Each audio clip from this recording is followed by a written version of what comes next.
Dark Souls 3 only days away, I received a request to list my favorite boss fights in the Dark Souls franchise so far, and I decided to take the challenge. The following list will contain the bosses I have the most fond memories of fighting, and the battles whose mechanics I appreciated the most. Keep in mind that this list is highly subjective, and that your own list will most likely differ. Feel free to share it down below, but without further ado, let's prepare to die. Number 5.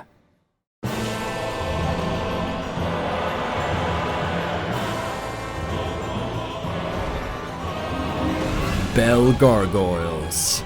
This is definitely one of the most memorable bosses of Dark Souls 1. They appear relatively early on in the game, and they're often a new player's first big challenge when they pursue the Bells of Awakening. What starts out as a one-on-one battle turns into a two-on-one, as the second gargoyle swoops down and begins breathing fire at the player out of nowhere.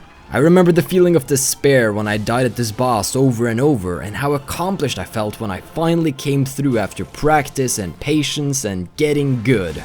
And that's what Dark Souls is all about. Number 4. Ancient Dragon.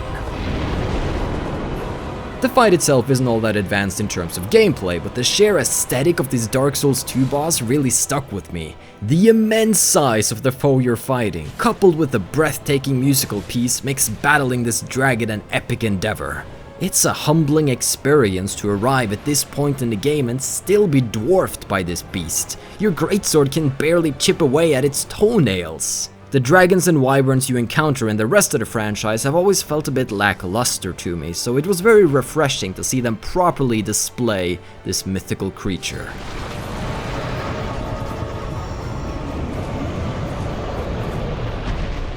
Number 3.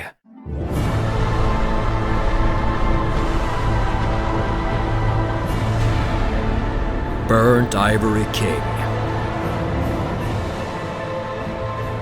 The final boss of Dark Souls 2's Crown of the Ivory King DLC is no pushover. He is so powerful that the game lets you find white knights who will fight by your side during the encounter. They will sacrifice themselves to close portals located around the platform, ensuring you don't have to fight minions on top of the boss. Dropping down onto this hellish arena with a posse of knights felt really dramatic and exciting to me back when I first came here, and it gives the battle a sense of scale and importance. I believe this was also the final boss I killed in Dark Souls 2 before I moved on to a new game, and I would say it was a worthy finale. Number 2.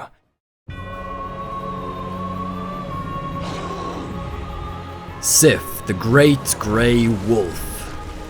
Do I even need to explain why Sif is a great boss? He has a haunting musical piece and a tragic backstory that is revealed to us through his opening cutscenes and the environment he fights in. He is more than just a monster to slay, he is a faithful companion that is protecting his master's grave, and he won't let anyone come near it.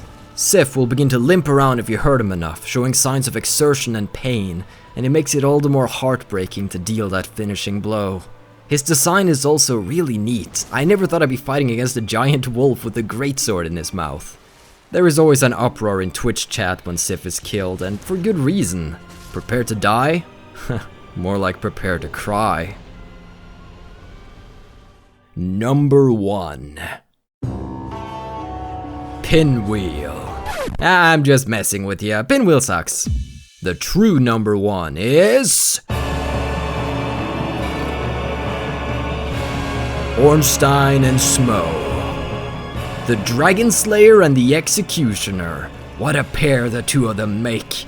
This is hardly a surprise pick for my top spot, but there's a good reason this dual boss fight is loved by so many. The two work well together, one being fast and agile while the other is slow and powerful. Trying to single out the boss you wish to kill first can be a real pain at times, as they can be very unpredictable. And just when you finish off one of them, the second absorbs his power and comes after you at full health and with new special powers. This is the final challenge before you obtain the Lord Vessel, and those that vanquish these two can go on to defeat anything.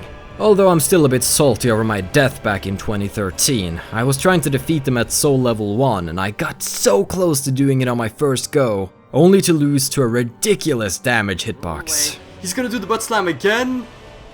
I'm gonna... Come on! Come on! I hope you enjoyed this quick list of my favorite Dark Souls bosses. Feel free to leave your own top 5 or top 10 bosses list down below.